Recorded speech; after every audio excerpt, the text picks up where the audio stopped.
Hello, I am Anna Rose, and I am your college math tutor. Today we'll be going over integrals and derivatives.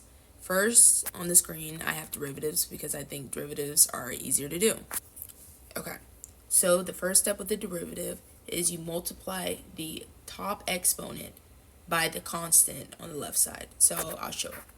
So you're going to do 4 times 3x, and then with the x, you minus 1 whatever that exponent is. So it's going to be 4 minus 1, and then plus, you're going to multiply it 2, so 2 times 2, x, 2 minus 1, minus 7, and when you don't have an exponent at the top, like right here, then that just becomes a 1. Plus, and then with constants, they just become 0. So you're going to have 12x, 4 minus 1 is 3, plus, I thought that was a minus, plus 4x, 2 minus 1 is 1, minus 7, and then that's just plus 0. So this will be your final answer. Okay, so now we're going to do another derivative problem. So just like last time with the x cubed, you're going to do 3x squared. Remember, the 2 comes from doing 3 minus 1. Now for the ln of x, you're going to do minus. Remember, for any ln's, you're going to have a numerator and a denominator. So for your denominator, it's going to be whatever is in the parentheses, which is x. For your numerator, it's going to be the derivative of whatever in the parentheses, which is 1.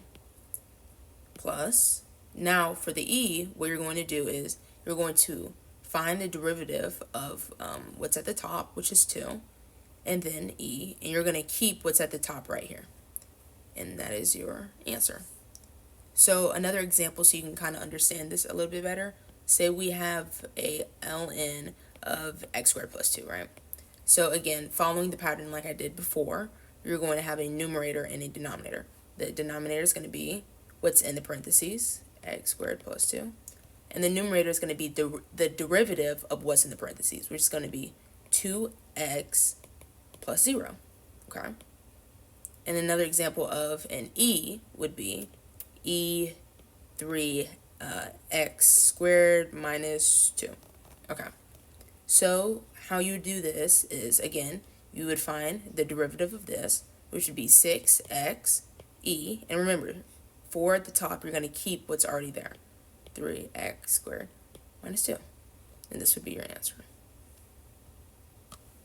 So now we will go over integrals. I want you to think of integrals kind of like the opposite of derivatives. So let me give a quick example so you can kind of understand it. So say we have the integral of 2x. Okay. So to find the integral, you have to keep 2x, and whatever is the exponent at the top here, which is 1, you always add 1 to it.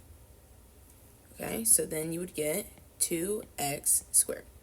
Whatever that top exponent is right there, so 2, you also divide that same exact number, 2.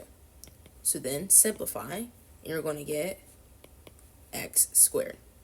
Some professors want you to add c to it, which is fine. It's just like a constant, but this would be the final answer to it, okay? So let me show you how you would find the derivative. So say I have the derivative of x squared. Remember, like how we did last time, 2x and be 2 minus 1, which is equal to 2x, right? So that's the same as these two.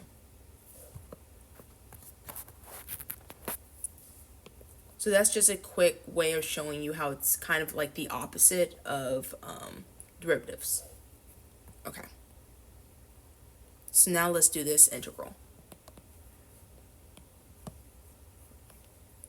So you're going to have x4, and you're going to add 1 to it, and whatever this exponent is at the top, you're going to also put it in the denominator, which is 5.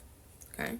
Now you're going to have 3x squared. You're going to add 1 to that exponent, and whatever this top exponent is, which is 2 plus 1 is 3, you're going to put in the denominator. Now, when you have a constant like this, you're just going to add an x to it, like that. Okay. So now it's going to be x5 over 5 plus, you can cancel these out, which would be x3 minus 9x plus a constant, c. And that is your final answer. Okay, here is another integral that we can do. Okay. So for this one, again, you're going to have x.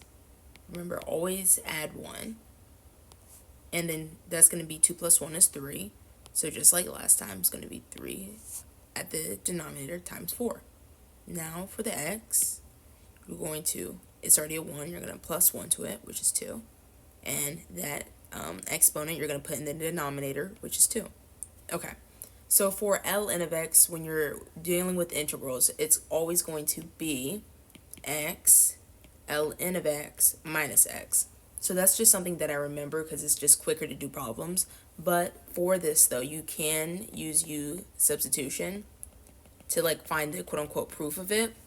But that's just something that you can easily memorize, which is usually better to do when, you know, having to do problems or when having to do a test.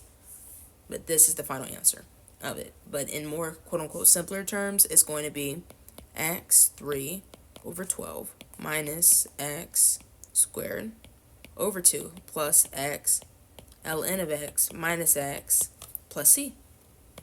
And there you go.